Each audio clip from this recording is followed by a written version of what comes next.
Mateus 22. Jesus lhes falou novamente por parábolas, dizendo: O reino dos céus é como um rei que preparou um banquete de casamento para seu filho. Enviou seus servos aos que tinham sido convidados para o banquete, dizendo-lhes que viessem, mas eles não quiseram vir. De novo enviou outros servos e disse: Digam aos que foram convidados que preparei meu banquete. Meus bois e meus novilhos gordos foram abatidos e tudo está preparado. Venham para o banquete de casamento. Mas eles não lhes deram atenção e saíram, um para o seu campo, outro para os seus negócios. Os restantes, agarrando os servos, maltrataram-nos e os mataram.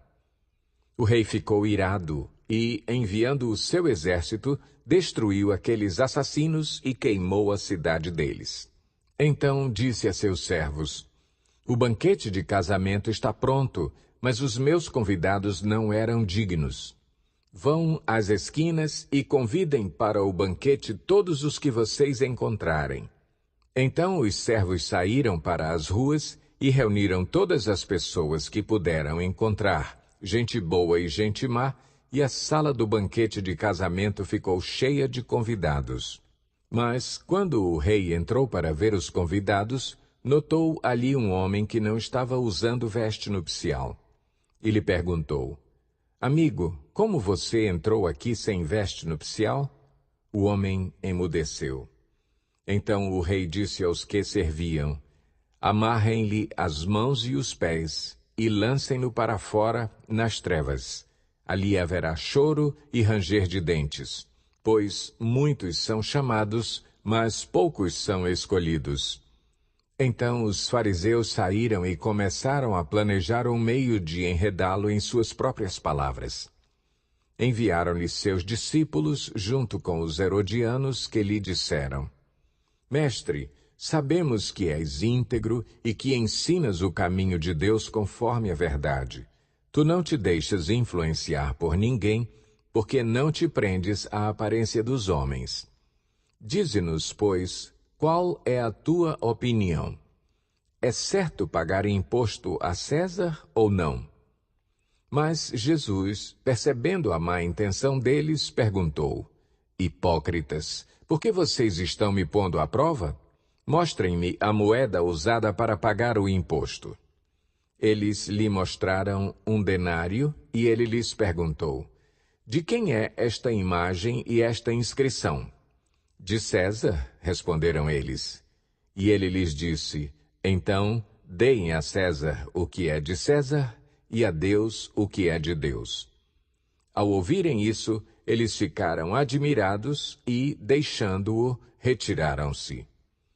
Naquele mesmo dia, os saduceus, que dizem que não há ressurreição, aproximaram-se dele com a seguinte questão: Mestre, Moisés disse que se um homem morrer sem deixar filhos, seu irmão deverá casar-se com a viúva e dar-lhe descendência. Entre nós havia 7 irmãos. O primeiro casou-se e morreu. Como não teve filhos, deixou a mulher para seu irmão.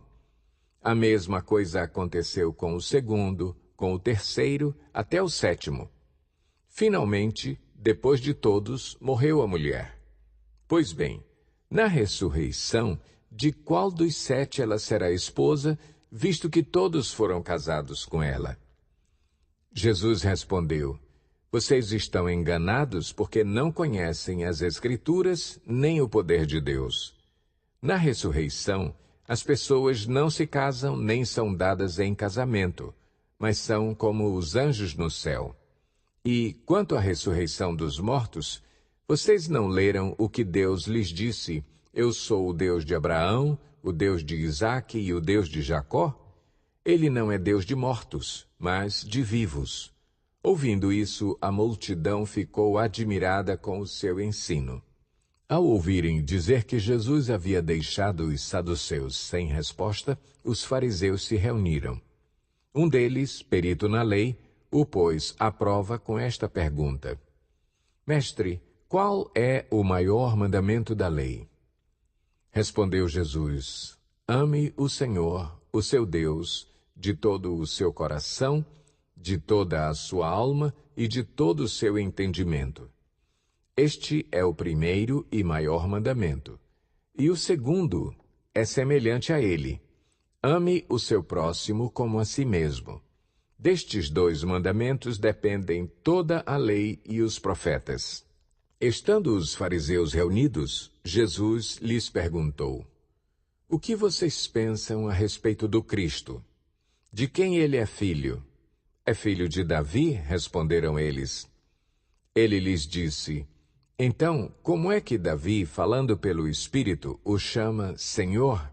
Pois ele afirma: o Senhor disse ao meu Senhor: senta-te à minha direita, até que eu ponha os teus inimigos debaixo de teus pés.